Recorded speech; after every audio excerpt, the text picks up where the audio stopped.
नमस्कार दोस्तों, स्वागत है आपका सीपी स्मार्ट क्लासेस में। दोस्तों, रोजगार समाचार के इस वीडियो में आज सबसे पहले हम बात करते हैं लोक सेवा आयोग की नई भर्ती का। देखिए, यहाँ पे आवेदन शुरू हो गया है। असिस्टेंट प्रोफेसर के 128 पद हैं। इसमें एलोपैथी विभाग के हैं और इसमें आयु जो है 26 से 40 वर्ष मांगी गई थी। 23 जुलाई तक आपको ऑनलाइन फीस जमा करने की आखिरी तारीख 23 जुलाई दी गई है और 26 जुलाई तक आपको आवेदन पूरा करना है। इस भर्ती के पहले 4 जून को चिकित्सा शिक्षा विभाग एलोपैथिक में असिस्टेंट प्रोफेसर के 102 पदों और 28 मई को चिकित्सा एवं स्वास्थ्य सेवा विभाग एलोपैथी में सीधी भर्ती के तहत 15 प्रकार के कुल 3620 पदों पर भर्ती के लिए आवेदन मांगे गए थे। तो इस तरह से ये एक नई भर्ती है जिसमें आवेदन मांगा गया है और छात्र यहाँ पे आवेदन कर सकते हैं। वहीं पे यूपीपीएससी की यूनानी चिकित्सा अधिकारी की भर्ती परीक्षा भी 25 जुलाई को घोषित कर दी गई है। इसमें 2053 अभ्यर्थियों ने आवेदन किया है और पदों की संख्या 25 है। परीक्षा में 150 वास्तुनिष्ठ प्रकार के प्रश्न होंगे, जिसमें से सामान्य अध्ययन के 30 और निर्धारित विषय से 120 प्रश्न एक अंकों के पूछे जाएंगे। आवेदन के पौने 3 साल बाद यह परीक्षा हो रही है। आयोग ने 1 नवंबर 2018 तक ऑनलाइन आवेदन के लिए दिए थे और 25 जुलाई को पौने 3 साल बाद यह परीक्षा कराई जा रही है। देश की राजधानी दिल्ली में DSSB की परीक्षाएं होंगी। 16 से 31 जुलाई के बीच होंगी। इसमें PGT के 4000 पदों पर विभिन्न विषयों के लिए परीक्षाएं कराई जाएंगी। विज्ञापन संख्या 2/20 से 4/20 वाले अभ्यर्थियों के लिए राहत भरी खबर है ये। और इसकी पूरी लिस्ट मैंने आपको दिखाया था कि किन किन विषयों की परीक्षा की तिथि किस किस डेट में आई है। नई शिक्षक भर्ती के लिए शुक्रवार को आज़ाद पार्क में अपनी मांगों को लेकर विरोध प्रदर्शन करते हुए ये प्रतियोगी आपको दिख रहे हैं। और ये छात्र चाहते हैं कि 97,000 पदों पर नई शिक्षक भर्ती की घोषणा की जाए, जिससे DLED और BTC बेरोजगारों को नौकरी मिल सके। TET CET पास अभ्यर्थियों ने 5 जुलाई को लखनऊ निशातगंज में भर्ती की मांग लेकर धरना देने का निर्णय लिया है। बेरोजगारों का कहना है कि 10 लाख से अधिक बेरोजगार नई भर्ती के लिए आवेदन चला रहे हैं, लेकिन सरकार सुनवाई नहीं कर रही है। पिछले 4 सालों में कोई नई भर्ती नहीं आई। जुलाई 2017 में 1,37,000 शिक्षा मित्रों का समायोजन निरस्त होने के बाद सरकार ने 2 चरणों में 68,500 और 69,000 भर्ती के जरिए इन्हें भरा था। लिहाजा अब नई भर्ती आनी चाहिए।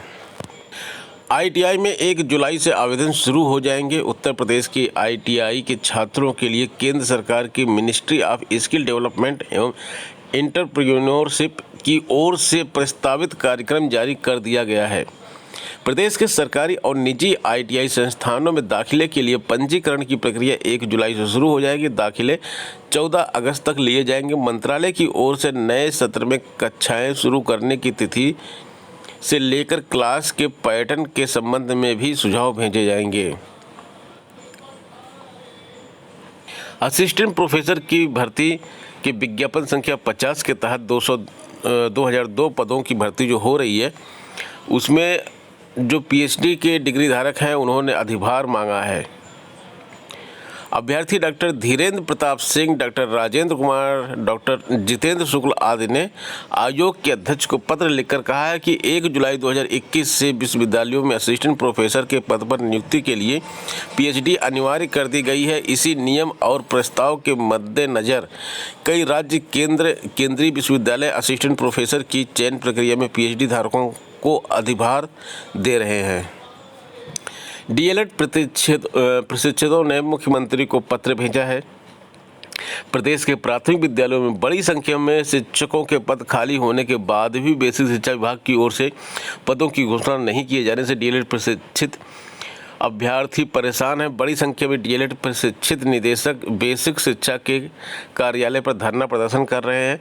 अपने आंदोलन को गति देने के लिए शुक्रवार को बड़ी संख्या में DLED प्रशिक्षित अभ्यर्थियों ने आज़ाद पार्क में एकत्र होकर प्रदेश सरकार से प्राथमिक विद्यालयों में खाली पदों को भरने की मांग की है। आज़ाद पार्क में एकत्र हुए अभ्यर्थियों का कहना था कि प्रदेश सरकार ने सुप्रीम कोर्ट के हलफनामा दिया है कि प्राथमिक विद्यालयों में 51,112 पद खाली हैं। कोर्ट के इन पदों को भरने के लिए सरकार को आदेश दिया था। प्रधानाचार्य भर्ती 2013 के साक्षात्कार कराने की मांग की जा रही है। 2013 में घोषित पदों के साक्षात्कार कराए जाने और 2011 की प्रधानाचार्य भर्ती के 6 मंडलों के शेष परिणाम जारी करने की मांग को लेकर शुक्रवार को उत्तर प्रदेश माध्यमिक शिक्षा सेवा चयन बोर्ड के सचिव को ज्ञापन दिया गया। प्रधानाचार्य की 2011 एवं 2013 की भर्ती के लिए आवेदन करने वाले अभ्यर्थियों का कहना है कि अब इंतजार करते करते उनका धैर्य समाप्त हो रहा है। 2011 में प्रधानाचार्य का साक्षात्कार देने के 10 वर्ष बाद भी परिणाम जारी नहीं किया गया। चयन बोर्ड पहुंचे अभ्यर्थियों का नेतृत्व कर रहे डॉक्टर संतोष शुक्ल का कहना था कि हाई कोर्ट की ओर से कानपुर मंडल के साक्षात्कार पर लगी रोक हटा लेने के बाद भी 2011 के प्रधानाचार्य पदों का साक्षात्कार नहीं कराया गया। सीधी भर्ती के जो पद निकाले जाते हैं उसमें स्क्रीनिंग परीक्षा के भी अंक जोड़े जाने की मांग की गई है उत्तर प्रदेश लोक सेवा आयोग से। इसमें लिखा है कि उत्तर प्रदेश लोक सेवा आयोग की ओर से आयोजित की जाने वाली सीधी भर्तियों में स्क्रीनिंग परीक्षा के अंक भी जोड़े जाएं। प्रतियोगी छात्रों ने इस मांग को लेकर आयोग के अध्यक्ष को ऑनलाइन ज्ञापन प्रेषित किया है। प्रतियोगियों का कहना है कि सीधी भर्ती हमेशा विवादों से घिरी रही है। केवल इंटरव्यू के आधार पर किसी अभ्यर्थी की योग्यता का आकलन नहीं किया जा सकता। ऐसे में स्क्रीनिंग परीक्षा से मिले अंकों को भी जोड़ा जाना चाहिए। आयोग की ओर से जितनी सीधी भर्तियों का आयोजन किया जाता है उसमें आवेदकों की संख्या अधिक होने की स्थिति में स्क्रीनिंग परीक्षा के माध्यम से उनकी छँटनी की जाती है और उसके बाद अभ्यर्थियों को इंटरव्यू के लिए बुलाया जाता है। केवल इंटरव्यू में मिले अंकों के आधार पर अभ्यर्थियों को अंतिम रूप से चयनित किया जाता है और इस प्रक्रिया का प्रतियोगी छात्र लगातार विरोध करते रहे हैं। प्रतियोगी छात्र संघर्ष समिति ने अब आयोग के नए अध्यक्ष संजय श्रीने से मांग की है कि इंटरव्यू में स्क्रीनिंग परीक्षा के अंक जोड़कर अंतिम चयन परिणाम जारी किया जाए। बिल्कुल सही मांग है, इसमें दो राय नहीं है कि इंटरव्यू में सबको मालूम है कि आयोग में या कहीं पर भी अगर जहां भी इंटरव्यू के माध्यम से केवल नौकरी दी जाती है वहां पर घोटाला होता है। रिटर्न परीक्षा ही अभ्यर्थी का अधिकार होता है। देखिए अब रिटर्न परीक्षाएं हो रही है, समूह तक की नौकरियों में इंटरव्यू ख़त्म कर दिया गया है, तो रिटर्न परीक्षा के माध्यम से लोगों का चयन हो रहा है। अन्यथा जहां पे इंटरव्यू होता था वहां इंटरव्यू में ही नंबरों का खेल होता था और केवल उन्हीं छात्रों का चयन होता था जिनका जुगाड़ होता था। एसएससी ने अपनी 2 परीक्षाएं रद्द कर दी हैं। एमटीएस 2020 और सब इंस्पेक्टर की परीक्षा को स्थगित कर दिया है। शुक्रवार को जारी सूचना में 1 से 20 जुलाई के बीच प्रस्तावित मल्टीटास्किंग स्टाफ 2020 की पेपर 1 की परीक्षा स्थगित कर दी गई है। आयोग ने 12 जुलाई को प्रस्तावित दिल्ली पुलिस एवं केंद्रीय सुरक्षा बल के लिए सब इंस्पेक्टर परीक्षा स्थगित कर दी है। आयोग की ओर से लगातार परीक्षाओं के स्थगित किए जाने से परीक्षार्थियों की परेशानी बढ़ती जा रही है। कर्मचारी चयन आयोग की ओर से आगामी भर्ती परीक्षाओं के साथ स्थगित परीक्षाओं के लिए नई तिथि घोषित करने की तैयारी चल रही है। आयोग मुख्यालय में अभी क्षेत्रीय अधिकारियों के साथ एसएससी चेयरमैन की बैठक इन दिनों चल रही है। 69,000 शिक्षक भर्ती के खाली पदों को भरने के लिए जिला आवंटन सूची जारी होगा। तो आज छात्रों के लिए बहुत बड़ी खबर है। काफ़ी दिन से इसका इंतज़ार कर रहे थे छात्र और आज इस लिस्ट को जारी होने के बाद छात्रों को नौकरी मिल जाएगी।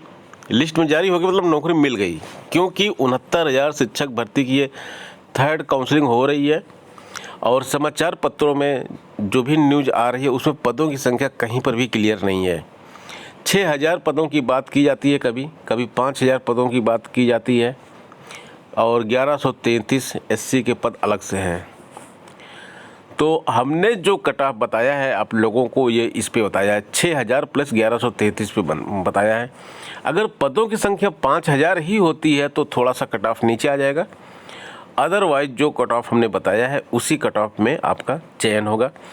जिन छात्रों ने कट ऑफ वाला वीडियो ना देखा हो फिर से देख ले, और जो पहली बार भर्ती हुई थी उसमें कट ऑफ मेरा बिल्कुल सही गया था। यहाँ पदों की संख्या ही क्लियर नहीं है, इसलिए थोड़ा सा अनुमान लगाने में दिक्कत हो रही है, लेकिन हमने एक नंबर फिक्स करके अनुमान लगाया है। अगर इतने नंबर के छात्रों को यहाँ पे ज्वाइनिंग दी जाएगी तो फिर ये कट ऑफ सही जाएगा, अन्यथा थोड़ा सा आगे पीछे हो सकता है। पीईटी के नामांकन तिथि बढ़ाए जाने की मांग की जा रही है। उत्तर प्रदेश अधीनस्थ सेवा चयन आयोग की प्रारंभिक अर्हता परीक्षा के नामांकन तिथि बढ़ाने की मांग अभ्यर्थियों ने शुक्रवार को की। प्रतियोगी छात्र पंकज पांडे ने बताया कि नामांकन की अंतिम तिथि 21 जून को बीत गई है, लेकिन लॉकडाउन और आर्थिक संकट के कारण बड़ी संख्या में छात्र नामांकन से वंचित रह गए हैं। वहीं आयोग की वेबसाइट अंतिम 7 दिनों के दौरान तकनीकी समस्याओं के कारण काम नहीं कर रही थी। ऐसी परिस्थिति में आयोग को छात्रों को एक और अवसर देना चाहिए। प्रतियोगी छात्रों ने चेताया कि यदि उनकी मांग नहीं मानी गई तो वह बड़ी संख्या में लखनऊ स्थित आयोग के कार्यालय पर 28 जून को पहुंचकर घेराव करेंगे। कस्तूरबा बालिका विद्यालय में 68 पदों पर भर्ती शुरू हो चुकी है। पूर्णकालिक व अंशकालिक पदों पर मिलेगी नियुक्ति। शिक्षिकाओं के 56 पूर्णकालिक पद इस भर्ती में हैं। तो कुल 68 पद हैं इसमें। पूर्णकालिक पदों के पर हिंदी के 6 पद हैं, गणित के 11 है, विज्ञान के 11 है, सामाजिक विज्ञान विषय के 2 हैं, अंग्रेजी के 6, जबकि अंशकालिक पदों पर कंप्यूटर के 9 और स्काउट एवं गाइड शारीरिक शिक्षा के 6। कला, क्राफ्ट एवं संगीत, गृह शिल्प के 5 पदों पर नियुक्ति की जाएगी। तो दोस्तों, ये थी आज की प्रमुख खबरें और अपडेट। मिलते हैं नेक्स्ट वीडियो में नई खबरों और नई अपडेट के साथ। बने रहें आप सीपी स्मार्ट क्लासेस के साथ। धन्यवाद।